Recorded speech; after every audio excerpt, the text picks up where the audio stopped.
matar a saudade também. Luna Zaratini, muito boa tarde, obrigada pela sua participação. Adoro espada de São Jorge, não sei se é pela cor aqui de longe, já estou na fase do ceguinho, mas é sempre bom ter uma espada de São Jorge em casa, né? Oi, Dai. Oi, todo mundo que está assistindo a gente. Boa tarde. Sim, é sempre bom ter uma espada de São Jorge de proteção. Nós precisamos, nós mulheres, e ainda mais nós mulheres na política, né? Então, eu sempre tenho aqui no gabinete, tem várias na minha casa, enfim. E estou morrendo de saudade de você também, Dai. Muita.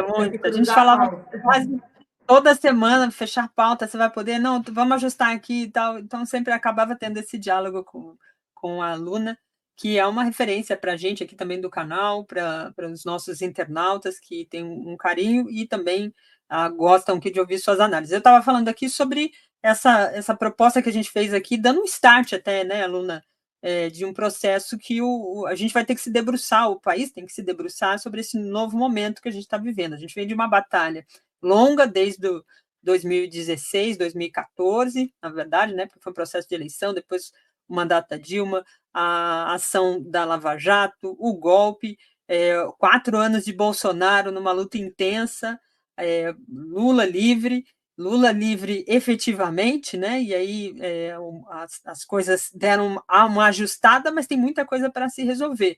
E muitos dos nossos internautas aqui têm chamado a atenção, Luna, sobre essa movimentação da extrema-direita, não só no aspecto político, das redes, dos debates, dos embates lá no Congresso, mas também das questões dos fatos que vão movimentando. A questão da Palestina, eles se realimentam o ódio, a questão aí relacionada às milícias, eles novamente tentam se alimentar e criar o clima do medo, da tensão, como se a escolha estivesse sempre pautada nessa questão do medo. Como é que você vê essa conjuntura e que faz com que o campo progressista tenha que se organizar muito mais, né?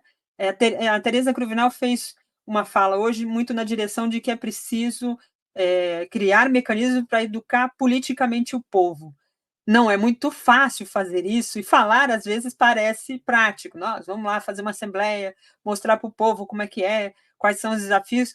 Isso parece muito prático, mas não é. Para quem fez movimento estudantil, para quem está na luta pela moradia, sabe que reunir o povo, muitas vezes o povo com fome, sem trabalho, sem emprego, sem condições e sem perspectiva, ele acaba também não querendo se organizar.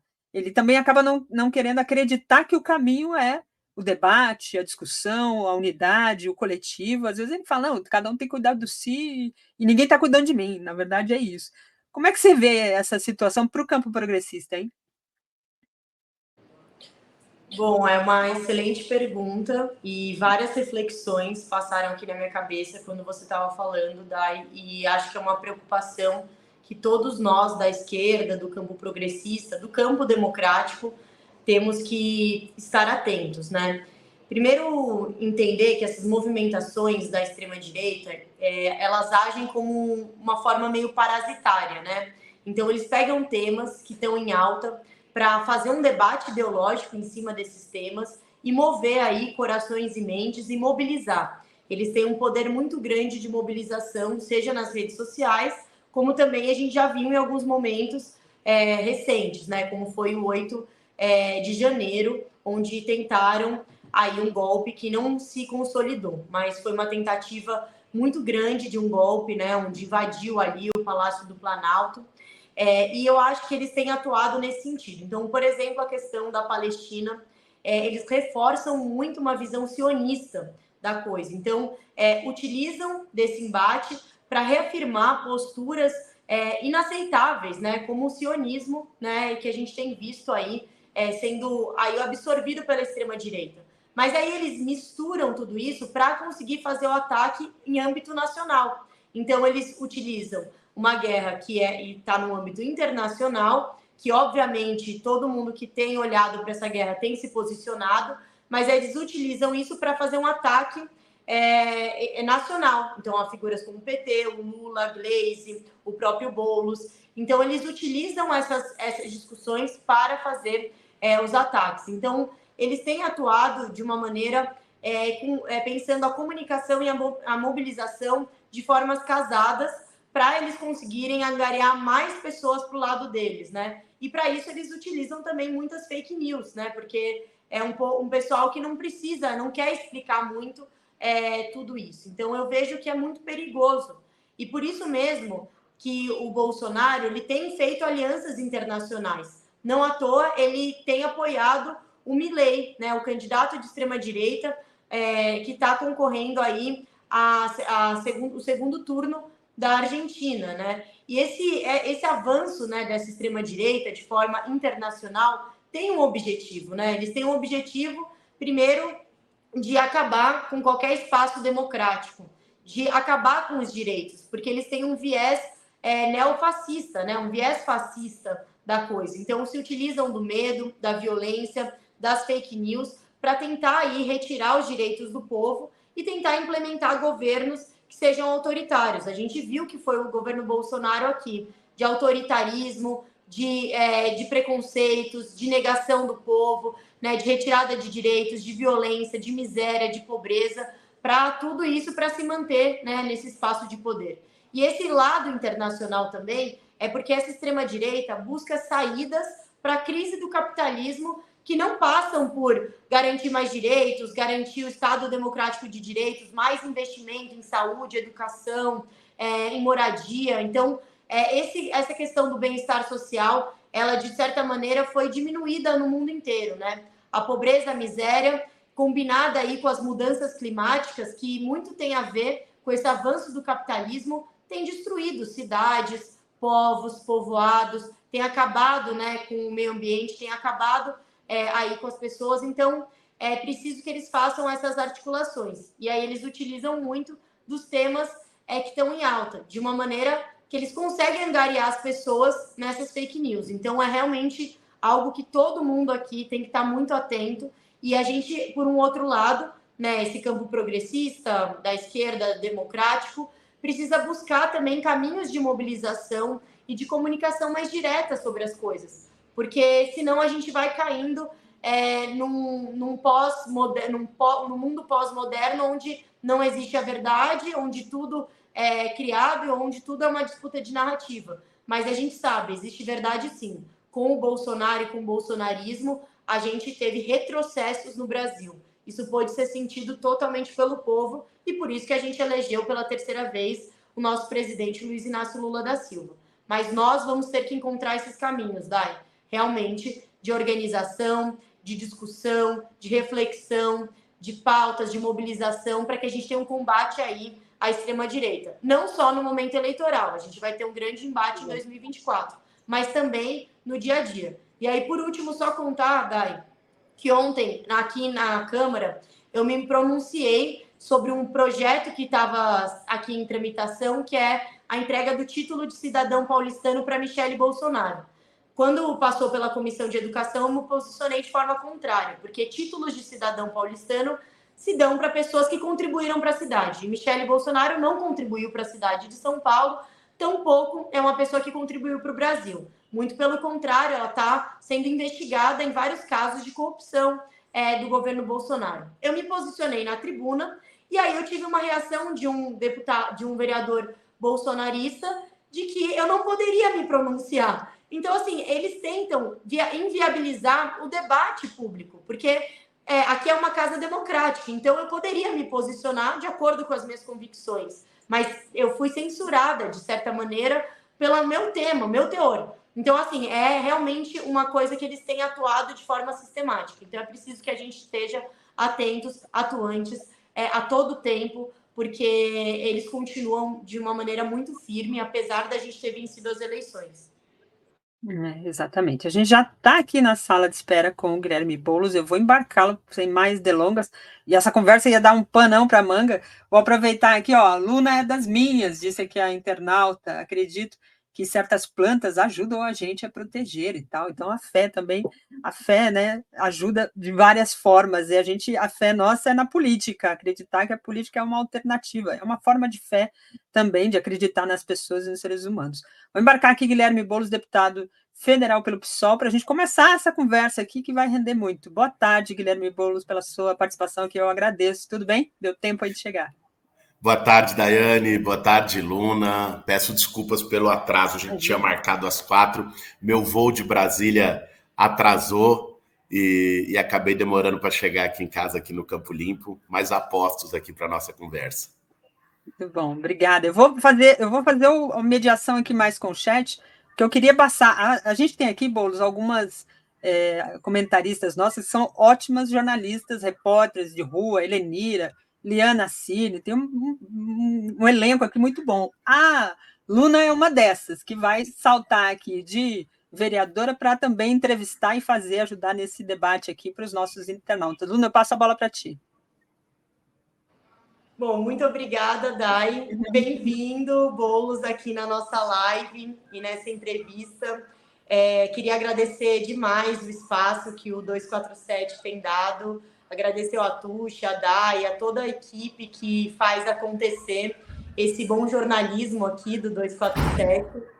Queria dizer que é isso, eu sou comentarista aqui, né, quinzenalmente, mas vamos ver agora como eu vou me dar com essa questão da entrevista. E dizer que é uma honra estar com o Guilherme Boulos aqui. Queria ler aqui para quem ainda não conhece Guilherme Boulos. Ele é professor, escritor, é deputado federal, formado em filosofia, mestre em psiquiatria pela Universidade de São Paulo, uma grande liderança do movimento social que está lutando pelo povo há mais de 20 anos, né, no movimento MTST. Em 2022, o Guilherme Boulos foi deputado federal mais votado de São Paulo. Hoje é o nosso pré-candidato à Prefeitura de São Paulo. É morador do Campo Limpo, companheiro da Natália, pai da Laura e da Sofia. É corintiano, sofredor, graças a Deus. E eu fiquei sabendo de uma coisa, né? O Boulos também é pai de uma cachorrinha que chama Luna. Então, conta aí pra gente, Boulos, como é essa história, se foi homenagem a mim, e bem-vindo novamente aqui. Ô, Luna, que bom conversar contigo. A Luna, quero dizer aqui publicamente, é uma das maiores, melhores vereadoras de São Paulo, uma renovação no Partido dos Trabalhadores, uma companheira que está sempre junto das lutas e que eu tenho a maior admiração. Por isso, a minha cachorrinha poderia perfeitamente ser uma homenagem à Luna, mas foi uma escolha da minha filha, da Sofia, minha filha mais velha. Isso foi na campanha, olha ela aí, a Luninha. Isso foi na campanha de 2020. Eu estava candidato a prefeito, e aí, bicho, campanha, Luna sabe como é que é, campanha é uma loucura. E aí você não consegue ficar com a sua família do jeito que você gostaria, você não consegue, você não para em casa, agenda para um lado, café do outro, reunião, ir na comunidade, conversar com as pessoas. E um certo dia, eu tô chegando em casa e a Sofia falou: ô pai, tem uma novidade aqui para você, eu adotei uma cachorrinha, o nome dela é Luna, e ponto. Eu fui informado da adoção da Luna, uma cadelinha que a Sofia adotou. Agora, a Luna puxou minha capivara inteira, vocês viram, né? Mas agora tem uma mais recente, que foi a adoção de uma gata. Isso foi no sábado passado, tá? Estou passando aqui em primeira mão, mas sábado passado também houve a adoção da Mafalda, uma gatinha pequenininha, também adotada aqui em casa pela Sofia. Então, muito bom, Boulos, muito bom. Bom, a gente pensou em começar com algumas perguntas pessoais, que eu acho que todo mundo tem curiosidade de saber, inclusive eu. Primeiro, sobre as trajetórias, né, Boulos? Você é um jovem na política, como eu também sou. Eu iniciei a minha militância muito no movimento estudantil, mas a sua militância não passou tanto pelo movimento estudantil, foi encaminhando pelo movimento social. E eu queria que você contasse um pouquinho para a gente como foi esse início da sua militância política. Luna, eu desde muito menino, e acho que assim como você que começou a militar cedo, tem aquela chama que acende na gente, né? Que é a chama contra as injustiças, contra a desigualdade, de não aceitar como algo normal, natural, ver num país, Brasil, o país que terceiro maior produtor de alimento do mundo e tem 30 milhões com fome. São Paulo, a cidade mais rica da América Latina, e tem mais de 50 mil pessoas jogadas na rua. Assim, isso mexe. Tem que mexer. Se não mexe é porque o nosso coração já esfriou há muito tempo. O sentimento mais humano, mais propriamente humano, é o da solidariedade, é o da empatia, é da gente ter essa capacidade de se colocar no lugar das outras pessoas, de sofrer uma dor que não é nossa, de sentir algo que o nosso irmão, que a nossa irmã, que o nosso semelhante sente. Então, desde muito moleque, eu tentei expressar esse sentimento de algum jeito. E a militância é isso. A militância que foi tão atacada, né? A gente viu nos últimos anos, com essa tentativa de desmoralizar a esquerda e tudo mais. Militante é o militonto. Militante é alguém que quer levar alguma vantagem, uma boquinha, um favor, um privilégio.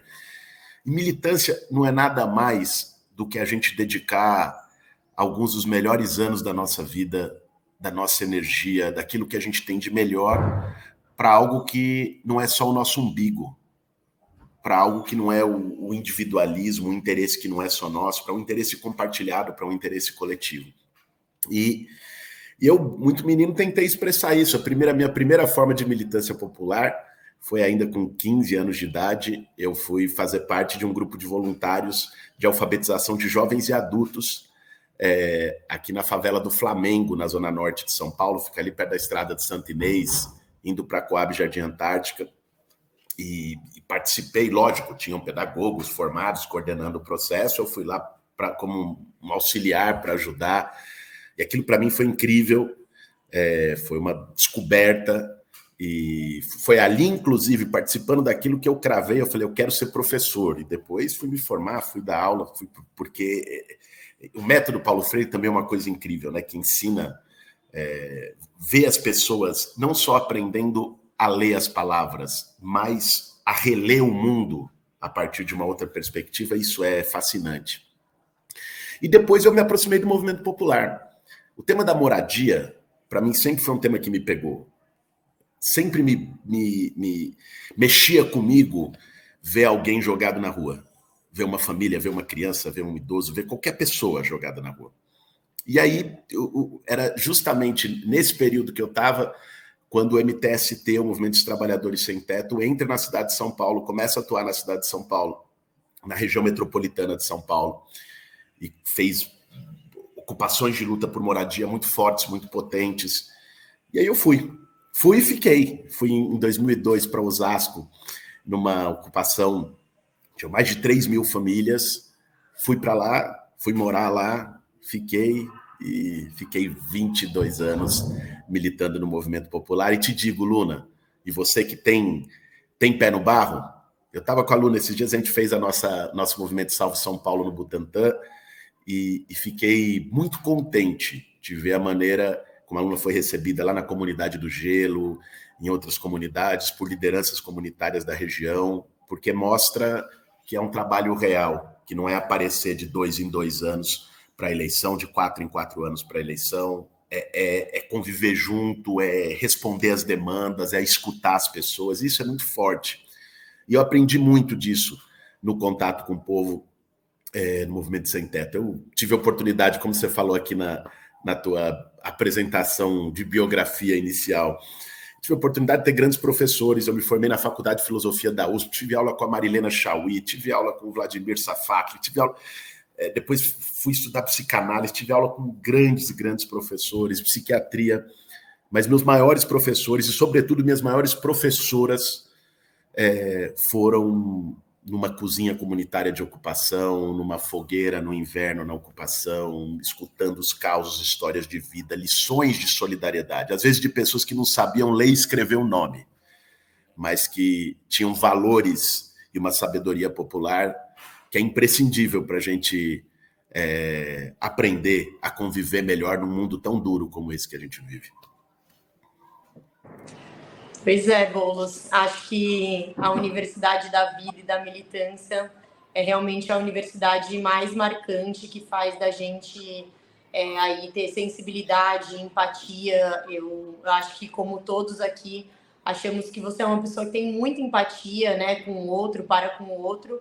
E interessante até essa discussão da educação, de você ter colocado isso, porque a questão da educação popular é justamente transformar as pessoas em sujeitos políticos, também participantes da política, né? Muito mais do que passar numa universidade ou aprender a ler e escrever, é aprender e ocupar o espaço do mundo, né? Então, a política também é pedagogia, de certa maneira, né? Uma pedagogia de incluir as pessoas, das pessoas estarem pensando o próprio espaço, delas mesmas estarem fazendo as lutas e da gente conseguir transmitir a política como esse instrumento, né? Que também é um instrumento pedagógico de ressocialização no mundo, né? Porque esse mundo que está aí não é o mundo que a gente acredita, não é o mundo que a gente quer para os nossos filhos, netos, né, para as próximas gerações. Então, a gente vai ter que se reeducando no mundo e, para isso, também a política é esse instrumento da nossa luta. Então, é realmente muito bonito dizer que, apesar da gente ter feito universidades, eu fiz uma universidade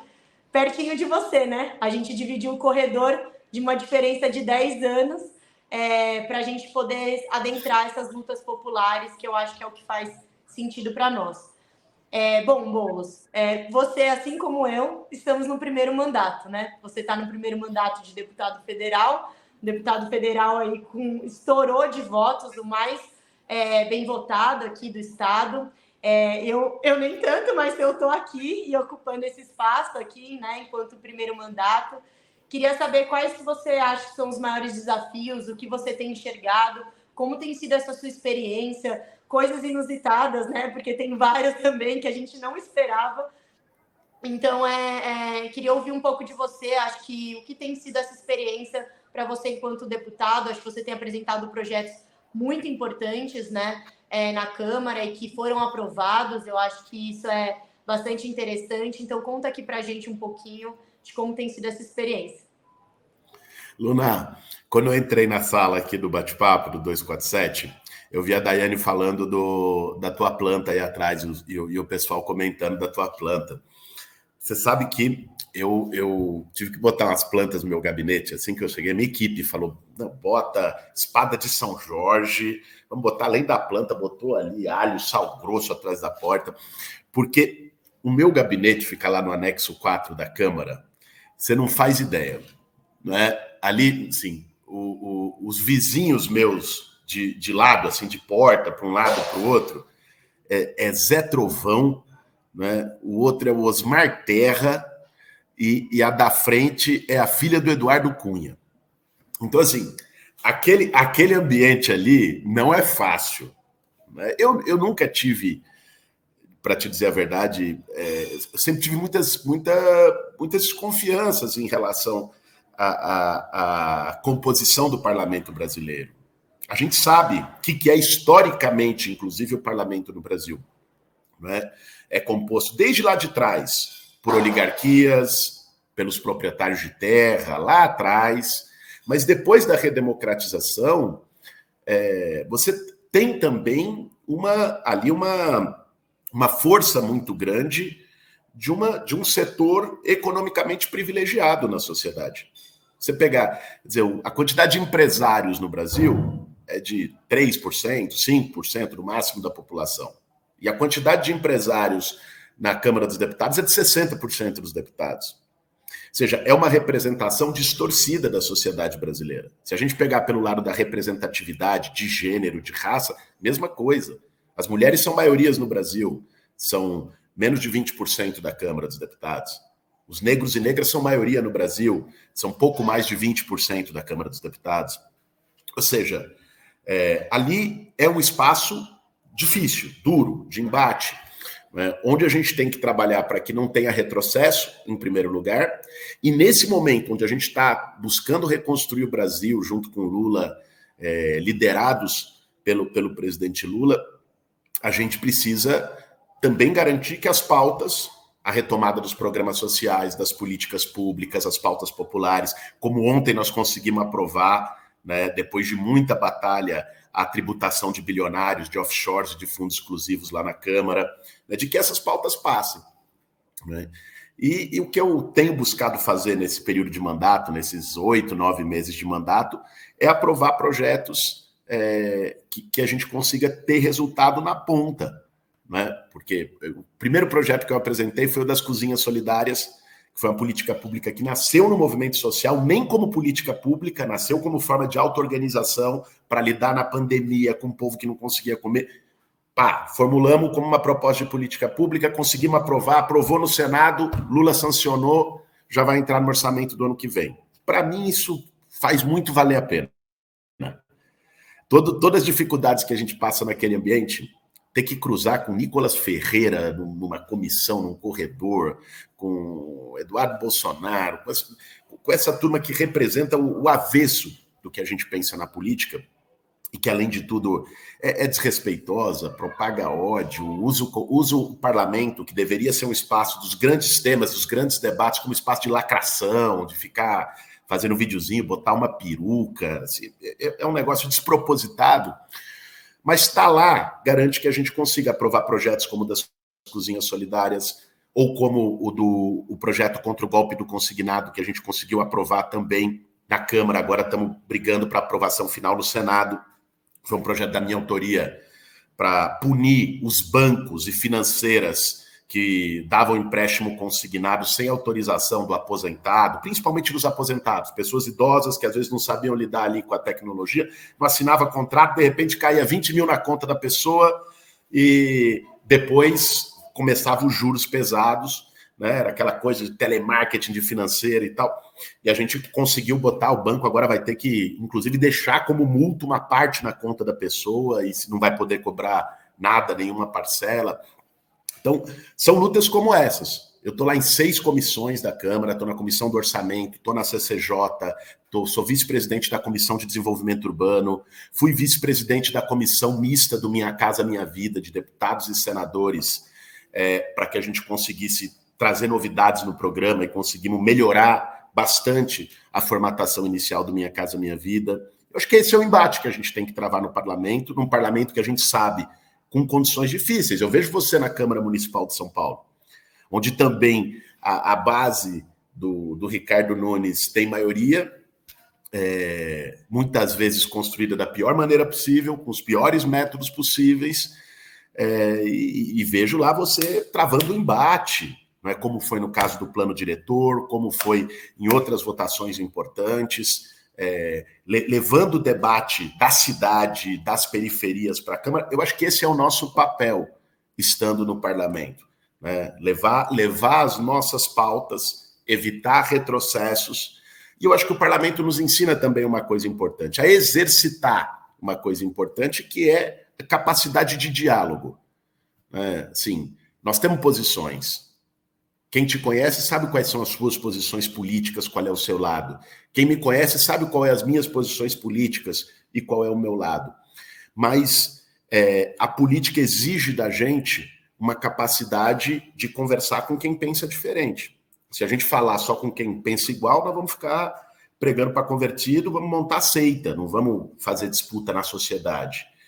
E eu consegui aprovar esses 2 projetos com votos do União Brasil, do Republicanos, do PSD, do PSDB, do MDB. Isso era importante, senão a gente não consegue, nós não temos maioria. Então, acho que esse aprendizado também nos ajuda em ter um pé, e muitos pés, para dizer a verdade, na rua, na luta do povo, no barro das comunidades, mas também ter esse pé no chão necessário para que a gente consiga ter conquista. A política só vale a pena se for para isso, se for para mudar realmente a vida do povo, né? Para que a gente consiga ter melhorias para a vida do povo. Perfeito. Luna, vou ler aqui só alguns comentários antes de passar para você de volta, porque tem muita gente comentando e mandando superchat aqui, e adorando esse papo, tá? O Wesley Dourado, de sensibilidade, característica fundamental para políticos. Parabéns, Boulos, no caminho certo, diz ele aqui. A Maria José Teixeira diz: Boulos, por favor, ganhe a Prefeitura de São Paulo, diz aqui o nosso internauta. A Maria Anésia Bastos diz, o nome da minha cachorrinha também é Luna. Já apareceu gato aqui também, Luna. Então está bastante popular aqui o nome Luna para os bichos, além da nossa super-humana Luna Zaratini. O Wilton Santos mandou um superchat aqui para a gente. Os movimentos sociais, partidos de esquerda e sindicatos não deviam estar mobilizando o povo, né, para pressionar o governo e o Congresso, e nós, pessoas comuns, podemos fazer, que nós, né, pessoas comuns, podemos fazer para ajudar, endossa aqui o nosso internauta no superchat. A Maria José Teixeira diz, é isso mesmo, Boulos, coloca a Arruda também aí, diz ela que é para proteger. E tem aqui o Zelito Sampaio também no superchat, diz, Boulos, você precisa priorizar vereadores que aprovam seu plano de governo. O legislativo é poderoso e a chantagem inviabiliza a governabilidade. A campanha precisa explicar a importância do voto num legislativo que apoie o prefeito, diz o nosso internauta, e isso tem toado muito aqui no nosso chat. E o professor Ricardo, a gente falou de professores, tanto aqui, o professor Ricardo também no superchat diz, Boulos e Luna, grande dupla para o desenvolvimento social da cidade de São Paulo. Luna. O Boulos é totalmente a minha dupla. Eu estou junto com o Boulos e vamos para cima deles. Bom, eu queria concordar demais com isso que o Boulos colocou aqui. Só um comentário muito rápido para a gente ir para a próxima pergunta, o próximo bloco. Falando que em 2020, quando eu fui candidata, a gente fez um debate muito importante, Boulos, que era o da ocupação da política e que eu acho que você traz muito bem na sua fala. Ocupar a política é muito além, né, do que a gente pode fazer, mas é a gente também criar uma disputa de trazer as pessoas para dentro da política, porque quando a gente tem a participação social, a participação popular, a gente também melhora as políticas públicas e a gente também caminha melhor. Então, esse seu lado que você coloca, da efetividade das políticas, para que as pessoas voltem a acreditar que a política é um instrumento de transformação, é algo fundamental. Por isso, projetos de lei que têm a ver com as questões que o povo está passando, as demandas, ações, denúncias, trazer as pessoas também, fazer espaços de escuta, e a gente sabe que no seu mandato tem muita participação, né? O gabinete que correu aí, né, várias regiões e que tem escutado, a pré-campanha, né, sua também tem feito esse diálogo com as pessoas através do movimento Salve São Paulo. Então, eu acho que a gente fala muito sobre isso. Então, acho que as pessoas também vêm nessa toada dessa participação para mudar a política também, né, como esse instrumento. Mas, Boulos, queria falar de uma coisa que aconteceu recentemente, que ontem você teve um encontro com o nosso presidente Luiz Inácio Lula da Silva. E aí eu queria saber um pouco de como foi esse encontro e como você tem avaliado rapidamente aí o governo Lula. Conta um pouquinho para a gente, porque eu acho que vai ser uma dupla melhor ainda, né? Boulos e Lula, e um trio, né? Boulos, Luna e Lula, né? Então, queria que você contasse aqui, falasse um pouco para a gente como foi esse encontro e como você tem visto o governo Lula, os desafios, enfim. Não, muito bom, Luna. Muito bom você trazer esse debate. Primeiro dizer que o presidente Lula está muito bem, totalmente recuperado da cirurgia, firme e forte. Então foi muito bom ver o presidente Lula 100% de volta ao trabalho. Ontem lá no Palácio do Planalto tivemos um papo bem longo, bem descontraído, para conversar sobre o Brasil, lógico, sobre o cenário nacional, sobre a retomada dos programas sociais, o cenário econômico, os desafios que o governo vai ter no próximo período, né? Isso é chave. Eu acho que se cumpriu uma primeira etapa até aqui no governo do Lula. A primeira etapa foi retomar aquelas políticas que tinham sido destruídas desde o golpe de 2016 e principalmente pelo Bolsonaro a partir de 2018. Esses 10 meses retomaram todas essas políticas, retomaram Minha Casa Minha Vida, retomaram PA, retomaram Bolsa Família, retomaram mais médicos, e ainda conseguiram criar algumas políticas novas, a exemplo do Desenrola, que tem sido um sucesso de adesão para poder enfrentar o nível de endividamento dos trabalhadores, da população brasileira. Então, essa primeira etapa foi feita.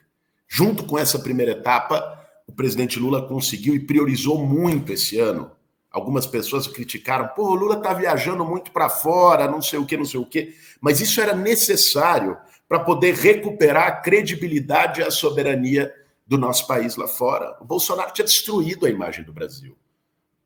O Bolsonaro era um espalha-rodinha, ia lá na ONU, ia lá no G20, ninguém queria ficar perto, ninguém queria tirar foto. Né? O Brasil virou motivo de chacota, de desprezo. Ele diminuiu o Brasil lá fora. O cara que, presidente do Brasil, ia bater continência para a bandeira dos Estados Unidos. Isso é uma vergonha, é vexatório.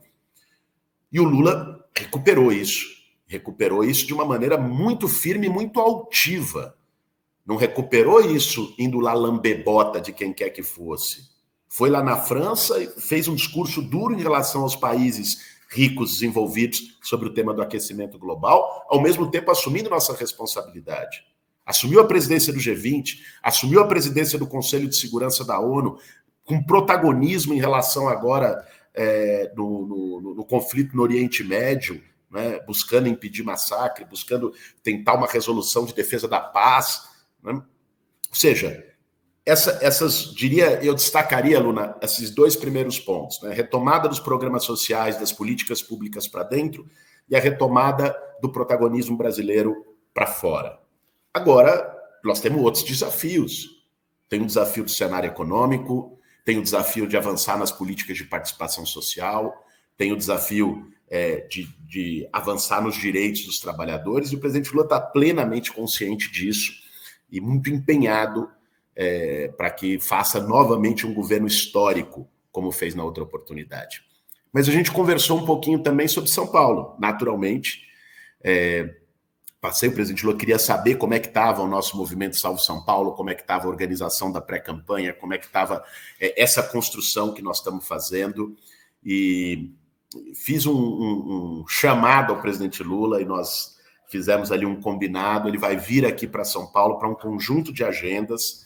Ele se recupera agora, já está recuperado, mas ainda não está possibilitado de viajar. Os médicos ainda não liberaram ele para viajar, então ele só vai poder viajar daqui a algumas semanas, mas antes do fim do ano vem para São Paulo, né, participar de eventos junto com a gente. Nós vamos mostrar, inclusive, as políticas públicas e os investimentos do governo federal que tem acontecido aqui em São Paulo, como o da ampliação do campus da Unifesp na Zona Leste, em Itaquera, que, aliás, vale dizer, o recurso já está liberado pelo Ministério da Educação, não saiu ainda o início de obra, porque o prefeito Ricardo Nunes não liberou o alvará de construção. Né? Aí nós temos a proposta dos institutos federais em Cidade Tiradentes, no Jardim Ângela, no Grajaú. Nós temos a proposta de um hospital federal também ligado à Unifesp em Santo Amaro, na Zona Sul. Nós temos uma apresentação do PAC que o presidente Lula iria fazer para vários setores da sociedade aqui em São Paulo e que não pôde fazer por conta da cirurgia, teve que adiar. Então tem um conjunto de eventos, tem ainda a proposta de lançamento ainda esse ano do programa Periferia Viva, que é um programa assim, sensacional, inovador, do governo federal atuar para levar equipamentos públicos, levar serviços, levar melhor qualificação para as periferias, além de valorizar o potencial que os coletivos das periferias já têm, que a periferia, daquilo que a periferia já produz, junto com a Secretaria Nacional de Periferias. Então deve fazer esse lançamento também aqui na região metropolitana de São Paulo. Então batemos um papo sobre essas próximas agendas, sobre os compromissos políticos. Então vai ter o presidente Lula aqui em São Paulo, construindo junto com a gente e anunciando os investimentos do governo federal aqui na capital. Nossa, muito boa essa notícia, muito bom ter o Lula aqui em São Paulo conosco. E engraçado assim que o Lula é muito atento a tudo que está acontecendo. É impressionante como ele sabe tudo que está acontecendo em qualquer lugar. Quando eu estive em Brasília com o Lula, ele também perguntou aqui em São Paulo, perguntou como estava a bancada, perguntou como estava a Câmara. Então é uma pessoa muito sensível, muito atenta e é assim, até sobre-humana, né? Porque quantos assuntos, quantas pessoas, tudo que o Lula lida, ele ainda consegue, né, saber o que está acontecendo, está super participativo e atento. Então isso é maravilhoso e é muito bom saber que nosso presidente está recuperado. A gente precisa dele firme, forte, para enfrentar aí todas as batalhas. É muito bom saber de tudo isso.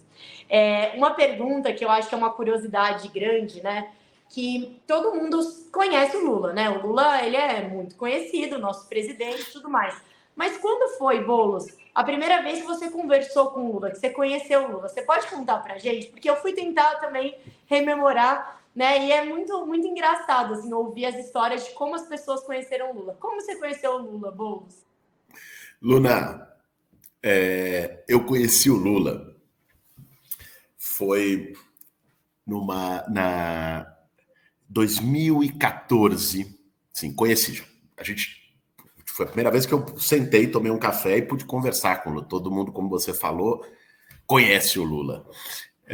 Mas estava tendo uma série de manifestações de vários movimentos de luta por moradia contra despejos ocasionados por obras da Copa do Mundo, não é? Que muitas vezes foi confundido com o movimento Não Vai Ter Copa, que não era isso, né? O movimento que nós tínhamos pela Frente de Resistência Urbana era um movimento de cobrar política de habitação para as famílias que estavam sendo removidas por um conjunto de obras viárias, de obras de hotelaria, de obras de turismo, de obras de estádio.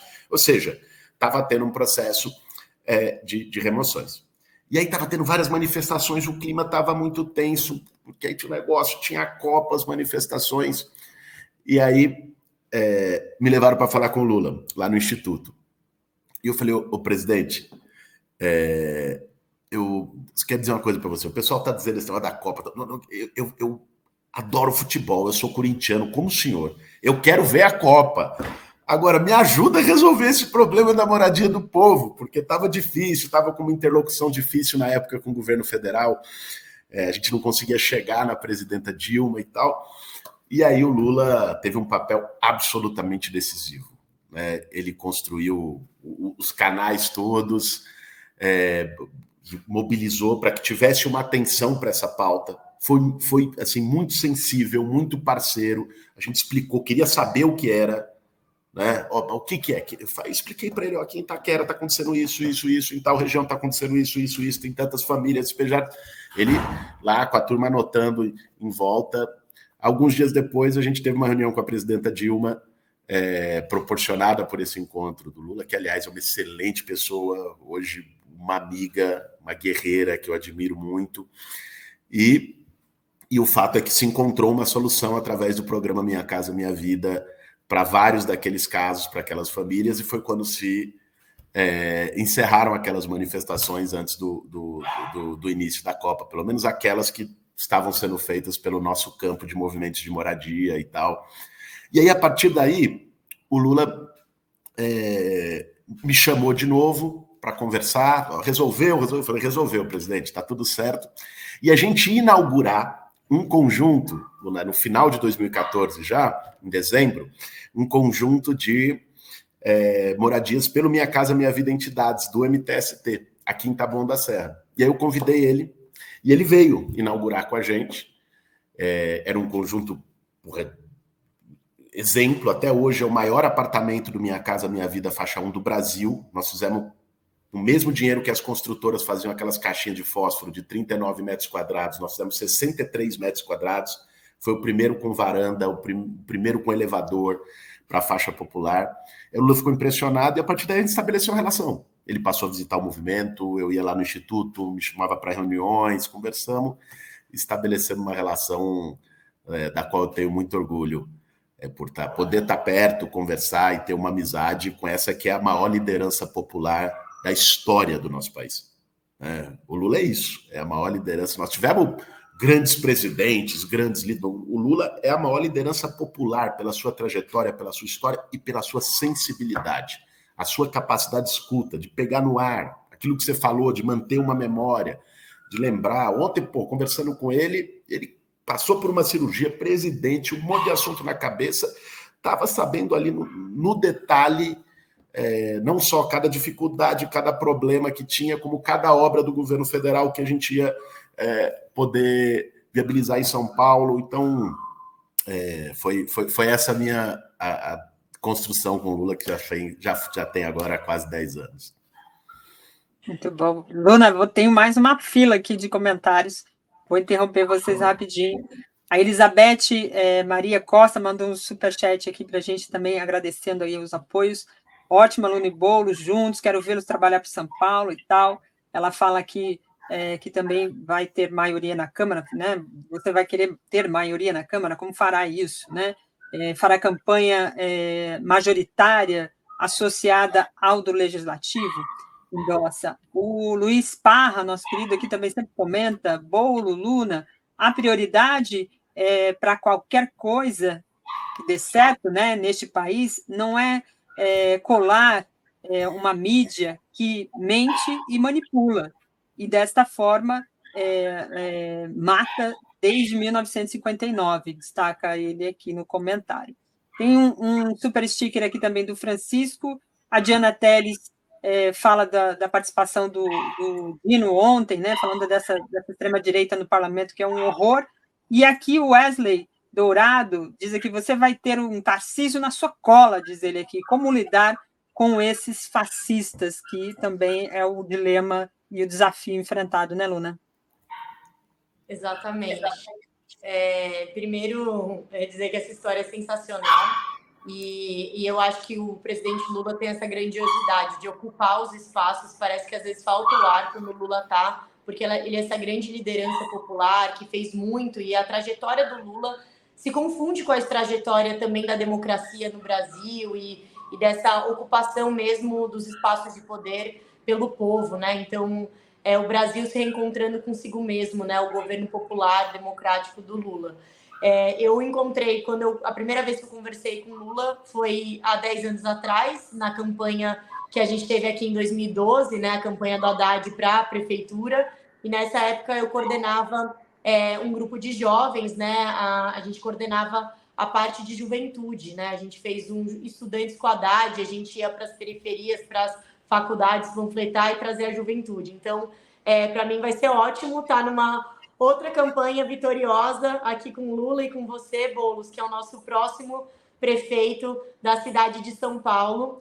E dizer também que na ocasião que eu conversei com Lula, a gente também apontou alguns problemas que a prefeitura aqui do Ricardo Nunes estava impedindo, vários programas. Então, Minha Casa Minha Vida, o próprio Bolsa Família, as pessoas estão com dificuldade de acesso ao Bolsa Família, porque a prefeitura não faz aí uma ampliação do serviço do CRAS, dos cadastradores, então as pessoas não estão conseguindo acessar esse direito.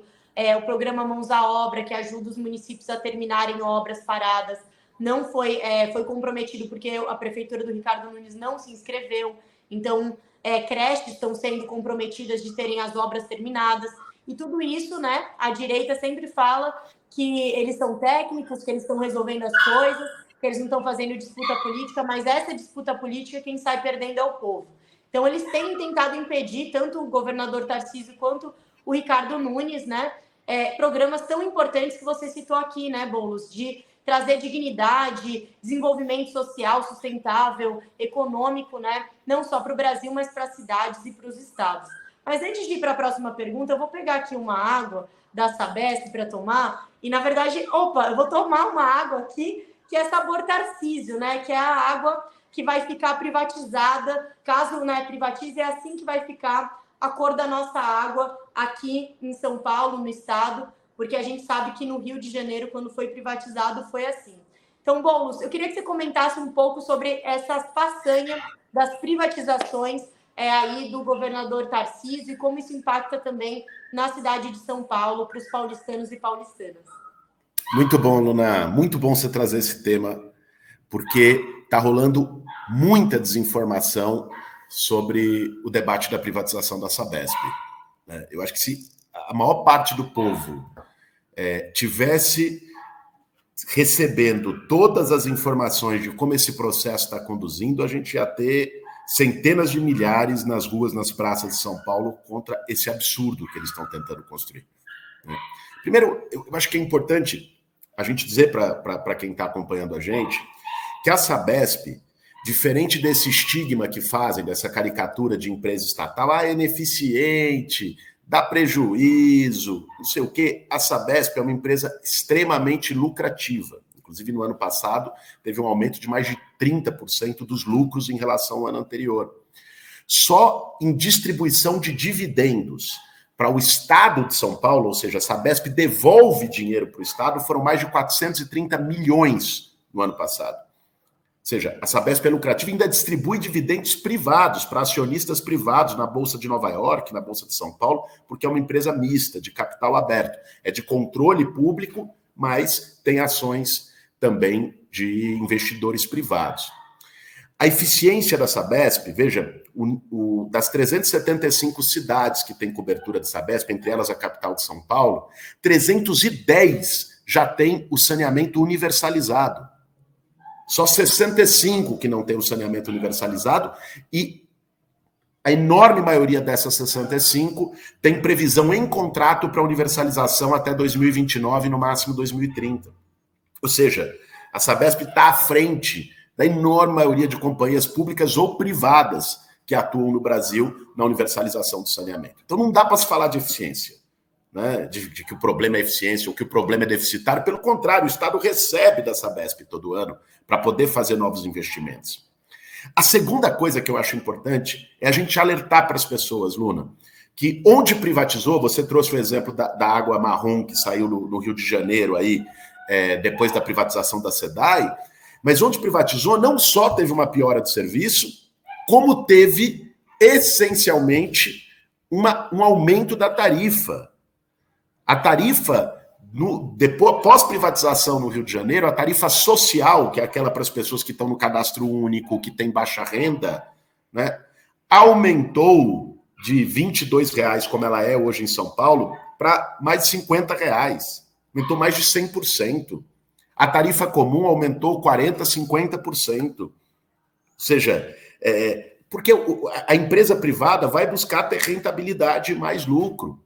Não é por acaso que várias cidades e países do mundo que privatizaram a água e o saneamento reviram isso nos últimos anos. Paris tinha privatizado, reestatizou. Berlim tinha privatizado, reestatizou. Buenos Aires tinha privatizado, reestatizou. Porque o serviço não só não melhorou, como se tornou mais caro. Uma coisa que nós estamos falando de um bem comum, nós estamos falando da água, gente. Nós estamos falando de utilidade pública. E por último, acho que tem uma coisa que as pessoas precisam saber.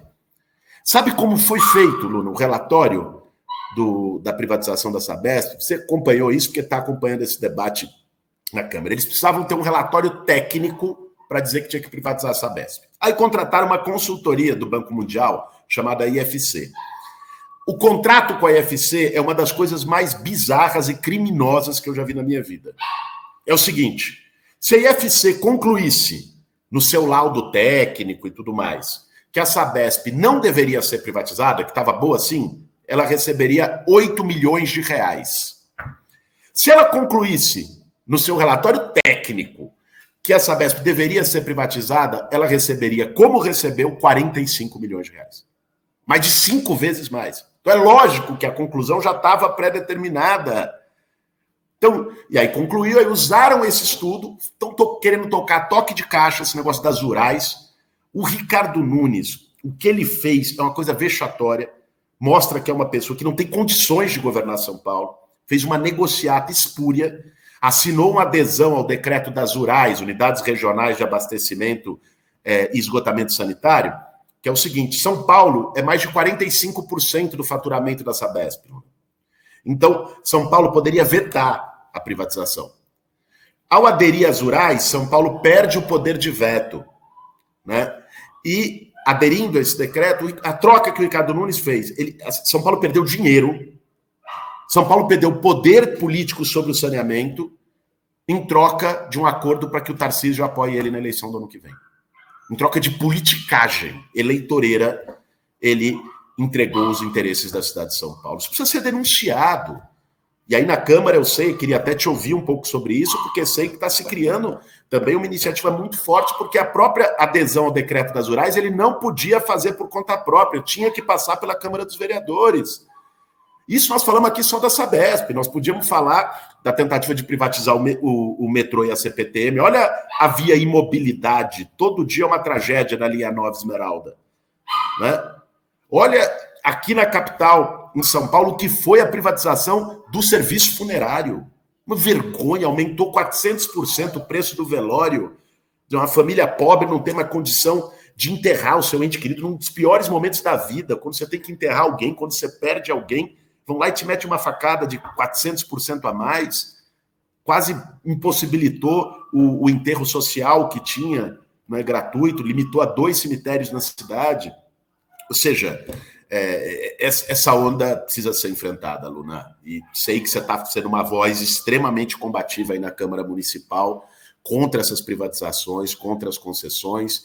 E comento o seguinte, que várias pessoas mencionaram aqui sobre a importância de eleger vereadores.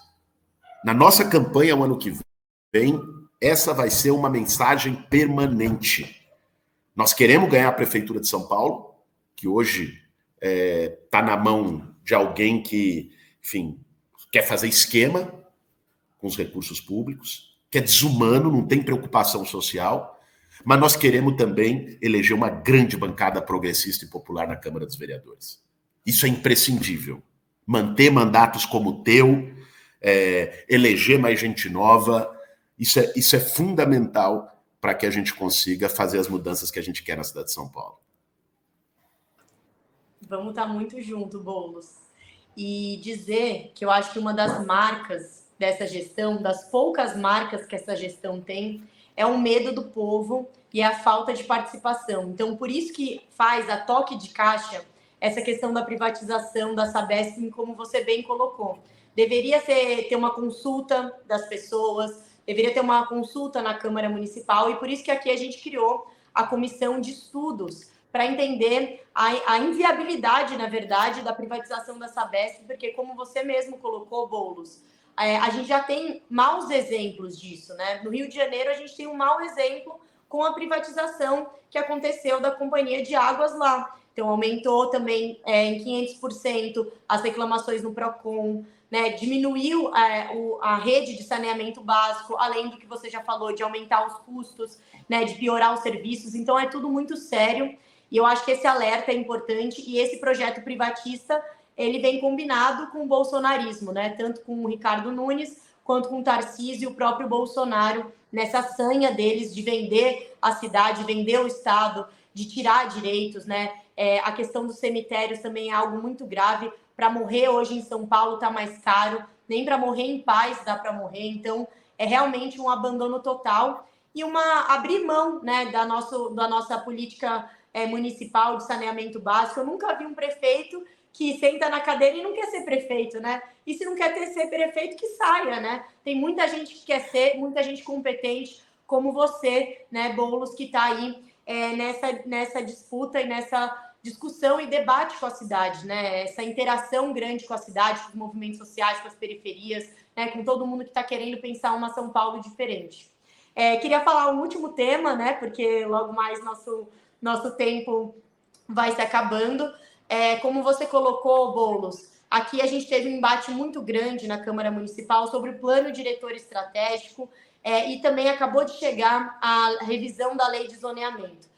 Ambos projetos, né, não têm aí conseguido resolver os grandes problemas da cidade, como, por exemplo, a falta de moradia, a questão das mudanças climáticas, a questão das desigualdades, né? O plano diretor aprovado aumentou em vários lugares a verticalização, sem ter o adensamento populacional, ou seja, sem ter as pessoas ocupando essa grande verticalização, mais garagens, e perdemos a oportunidade de trazer algo mais inovador para a cidade de São Paulo que combatesse o real problema, que são as desigualdades sociais. Além disso, a gente tem visto aumento de remoções, de despejos, de reintegração de posse, uma série de violações de direito nas periferias, onde as pessoas estão tendo que ir para a rua, né? Por isso que a gente tem aí 52 mil pessoas em situação de rua, e a gente tem um grande problema na cidade de São Paulo, que é esse déficit habitacional. Aqui também, no nosso mandato, e aí para te contar e te ouvir também, a gente tem feito muitas discussões sobre moradia.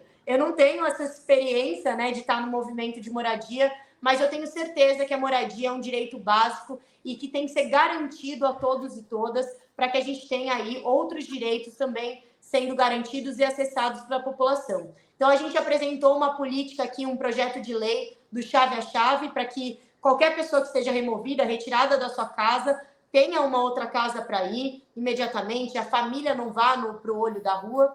E também a gente apresentou, e aí eu queria também te contar de antemão, na lei de diretrizes orçamentárias, a gente apresentou o aumento, né, o reajuste do auxílio aluguel, que está congelado na cidade de São Paulo a R$ 400 há 8 anos. Isso não dá para pagar nada na cidade de São Paulo, é uma mixaria, ou seja, não é uma política habitacional. A gente colocou na LDO, aprovamos aqui na Câmara e adivinha quem vetou? O prefeito Ricardo Nunes, ou seja, não está conseguindo cumprir aí, uma política habitacional decente para a nossa cidade. Então, eu queria ouvir de você qual que é as suas propostas para a política de moradia, de habitação para a nossa cidade, como você tem enxergado isso na cidade de São Paulo. Muito bom, Luna. E eu acho que você traz com isso, esse exemplo do veto do Ricardo Nunes, eu acho que escancara a contradição que a gente vive hoje em São Paulo, né? Não é só que São Paulo é a cidade mais rica do Brasil. São Paulo, do ponto de vista econômico, hoje, está num momento, vai chegar o ano que vem o orçamento a 110 bilhões de reais. Os maiores da história da cidade. São Paulo está com 35 bi parado em caixa. 18 bi disso livre, a outra parte vinculada a fundos. Mas o Fundurb está com saldo como nunca teve. Para quem não sabe, o Fundo de Desenvolvimento Urbano é responsável justamente para investimento em moradia popular, urbanização, mobilidade, tudo mais. Então, veja, condições para fazer uma política pública de moradia, eu acho que nunca teve tanto, Luna. Mas nós temos hoje a maior população em situação de rua da história da cidade. Qual é o legado do Ricardo Nunes, quando as pessoas lembrarem desse período que ele ficou na prefeitura? Foi o prefeito que dobrou a população em situação de rua na cidade de São Paulo. E com a faca e o queijo na mão para fazer uma política habitacional diferente. É impressionante. Eu acredito, Luna, a minha experiência no movimento mostra que a gente tem que pensar a moradia a partir de 3 perspectivas. Primeiro, nós temos que pensar a parte da moradia nas regiões centrais. Essa é uma perspectiva que eu quero valorizar muito, discutir com a sociedade, discutir com a cidade, porque com isso a gente não discute só moradia, a gente discute cidade como um todo. A gente discute revitalizar de fato o centro. Quando todo mundo vai lá, passa no centro e vê o abandono que está, o centro de São Paulo nunca teve tão abandonado, isso tem a ver com falta de vida, literalmente. O centro de São Paulo está sendo despovoado progressivamente, vai reduzindo a população do centro, o que é uma contradição, porque é no centro onde tem a maior parte dos serviços, oferta de emprego, infraestrutura. Então, nós temos que repovoar o centro. Repovoar o centro com usos mistos. Você faz o comércio no térreo, você pega aquele casarão que está abandonado, largado e tal, não sei o quê, faz um baita de um centro cultural, faz espaços de lazer e cultura, recupera os espaços de convivência, faz moradia popular nas várias faixas, não só para as pessoas mais necessitadas, que é a faixa 1, mas faz também para quem ganha até 10 salários mínimos, para um setor médio. Isso é revitalizar o centro. Então, ter uma política pública de retrofit, e a gente conseguiu, foi uma emenda minha no projeto do Minha Casa Minha Vida, incluir retrofit no Minha Casa Minha Vida, então vai poder ter financiamento federal. O que é o retrofit? É requalificar aqueles prédios abandonados no centro e transformar em moradia popular. A SPU, a Superintendência do Patrimônio da União, está querendo fazer isso aqui em São Paulo. Abriu seleção para que isso seja feito. E não tem uma iniciativa da Prefeitura nesse sentido. Então, esse é um primeiro foco. Isso pode passar por locação social, inclusive, justamente para poder garantir que os mais pobres continuem podendo morar em regiões mais privilegiados, é combater segregação, é permitir convivência, encontro na cidade. O segundo ponto é a gente poder fazer a construção habitacional no sentido mais tradicional do termo. É o que o programa Minha Casa Minha Vida faz. É o que o Pode Entrar, que lá atrás nós negociamos com o Bruno Covas. Eu estive na mesa com o Bruno Covas discutindo a modelagem do Pode Entrar, não é? E que ele não conseguiu tirar do papel. Até um dos secretários dele se demitiu por todas aquelas denúncias que teve no início do Pode Entrar, no empreendimento na cidade de Tiradentes, já começou cheio de suspeição. O que ele vai conseguir entregar do Pode Entrar até o ano que vem é uma fração mínima do que poderia entregar se fosse uma gestão preocupada com isso, não só na véspera de eleição, desde o começo. Então, a Prefeitura de São Paulo, pelo dinheiro que tem condição de fazer uma parceria com Minha Casa Minha Vida, e o presidente Lula está disposto a isso, nós só não temos um prefeito disposto a isso, para construir moradias. E aí são várias formas de construção, Luna. Pode ser em parceria com os movimentos, com as entidades, e fazer mutirão e gestão direta, como eu fui visitar lá o Alexio Jafé, na zona noroeste de São Paulo, no Jaraguá, na semana passada, na nossa caravana do Salve São Paulo, como o exemplo que eu dei aqui, que fui visitar com o Lula em Taboão da Serra, como tantos outros, como o Dandara, que nós entregamos lá em São Mateus, né? E pode ser também a construção direta por construtoras. Agora, precisa ter regra. Não pode ser essa patifaria que ele fez com algumas grandes construtoras, que está liberando geral para a construção nos miolos de bairro do centro expandido, sem nenhum planejamento. Aí você constrói prédio, torre, e daqui a pouco as pessoas metem vaga de garagem, prioriza automóvel individual, as pessoas não conseguem nem mais sair do prédio, do congestionamento que vai estar. Porque você construiu um monte de torre onde só tinha casa e a rua ali é a mesma, tem a mesma largura. Estimulando o automóvel individual, porque a proposta no plano do Haddad em 2014 era fazer o adensamento nos eixos estruturantes, mas reduzindo vaga de garagem, estimulando o uso de transporte público. Isso foi pervertido na revisão agora. Não é? E a terceira linha, que eu acredito muito para a solução habitacional, é a gente lidar, Luna, com o chamado déficit qualitativo. O que é o déficit qualitativo? São pessoas que até têm ali a sua moradia, mas na comunidade, na favela, sem reboco, sem conforto térmico, numa situação precária, onde entra água. Então, o que nós temos que fazer ali?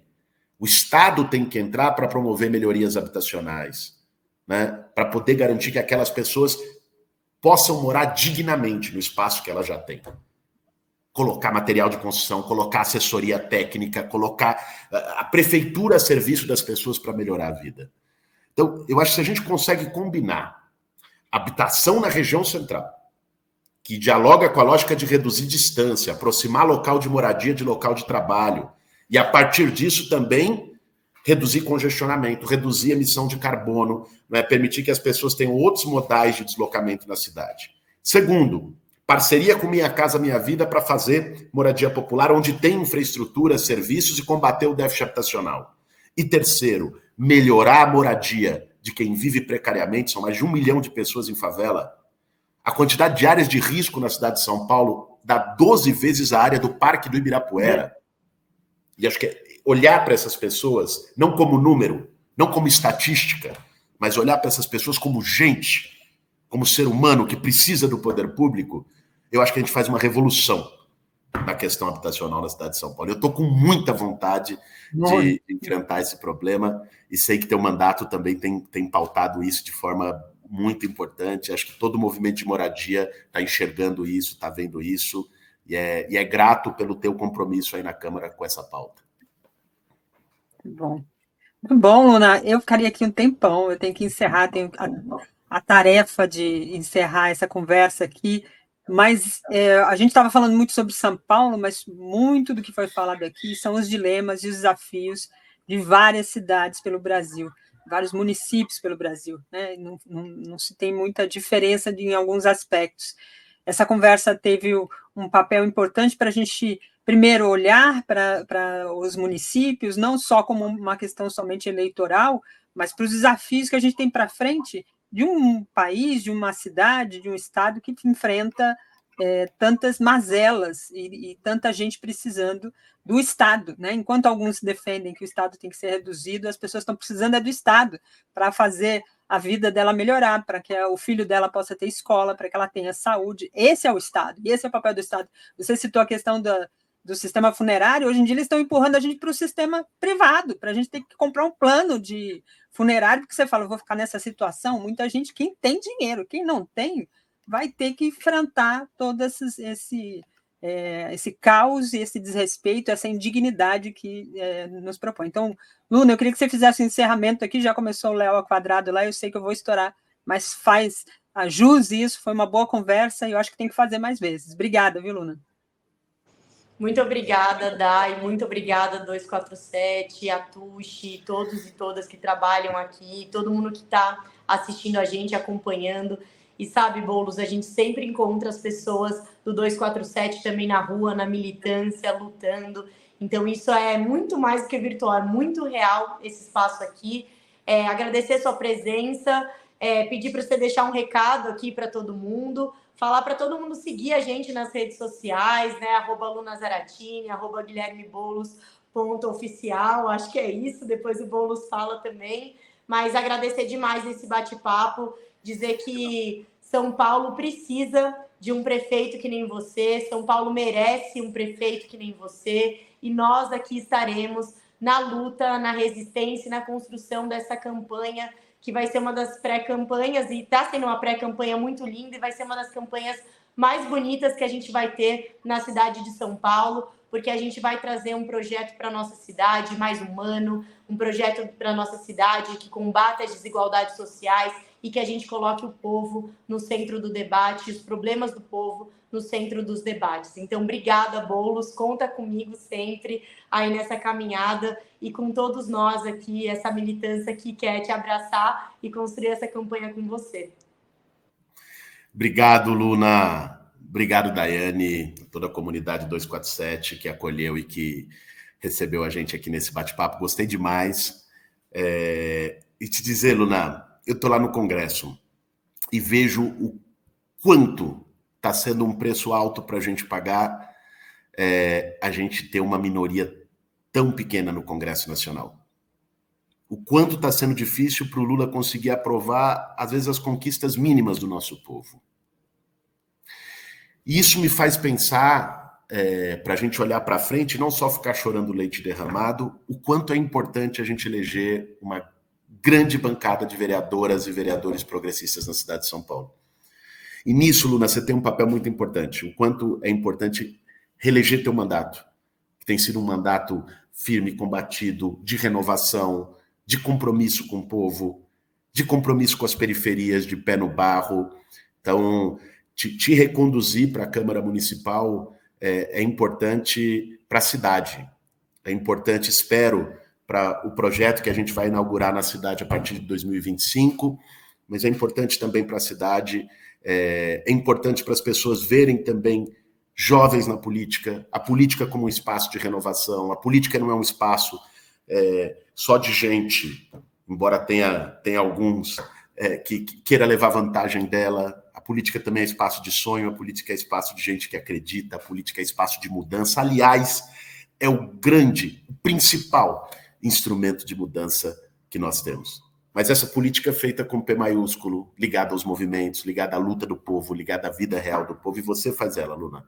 Por isso, vim com o maior prazer fazer esse bate-papo com você. Vamos estar muito junto nessa caminhada. E, pessoal, você que está acompanhando aqui o finalzinho do nosso bate-papo, segue a Luna aí na rede social, Luna Zaratini, @LunaZaratini, acompanha, porque é uma forma também de receber mais notícias. Os mandatos populares não saem no Jornal Nacional. Os mandatos populares precisam muito da rede, desses espaços, para mostrar o trabalho que está fazendo, para mostrar as denúncias e as críticas que estão fazendo, e vale muito a pena acompanhar o trabalho que a Luna está fazendo na Câmara Municipal, que é extraordinário.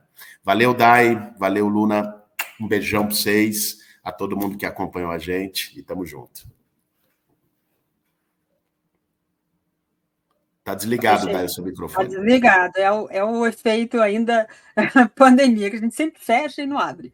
Obrigada, boa luta para vocês, bom trabalho, é um desafio importante aqui também da comunicação. A gente vai tentar fazer esse mesmo desenho aqui com outros municípios, para que outras lideranças também falem, além de São Paulo, e também reforçar a luta, a batalha de cada um. Obrigada, bom trabalho e boa luta. Obrigada a todos que nos acompanharam aqui. A gente volta aí amanhã. Mais um Brasil Agora. Fiquem aí com o Léo ao Quadrado. Beijo, tchau, tchau.